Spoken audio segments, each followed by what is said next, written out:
இப்போது பிரியாணி கத்திரிக்காய் தாங்க பண்ண போகிறோம். அதுக்கு மிளகு எடுத்திருக்கேன், கிராம்பு எடுத்திருக்கேன், அப்புறம் சீரகம், வெள்ளை எள்ளு, வெந்தயம் போட்டு வறுத்துக்கலாம்.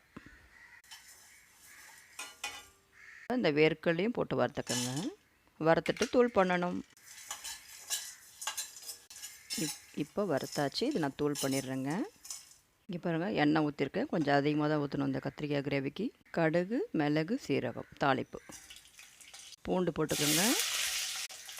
வெங்காயம் கட் பண்ணி வச்சுருக்கேன், வெங்காயம் போட்டுக்கலாம். அவ்வளோ கத்திரிக்காய் அங்கே அரிஞ்சு வச்சுருக்கேன். கத்திரிக்காயும் போட்டு வதக்கலாம். அப்படியே இந்த எண்ணெயிலே வதக்குங்க. அதிலே போட்டு வதக்கலாம். மீட் சில்லி போட்டிருக்கேன், வீட்டு மிளகாத்தூள் போட்டிருக்கேங்க.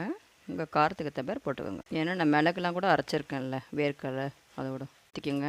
வச்சுருக்கேன், சால்ட்டு போடுறேன். வேர்க்கடலையும் எள்ளையும் போட்டு இறக்க வேண்டியது தான். வெந்துச்சு. எள்ளு, வேர்க்கடலை தூள். பிரியாணி கத்திரிக்காய் ரெடி. எனக்கு ஒரு லைக் கொடுங்க மறக்காமல்.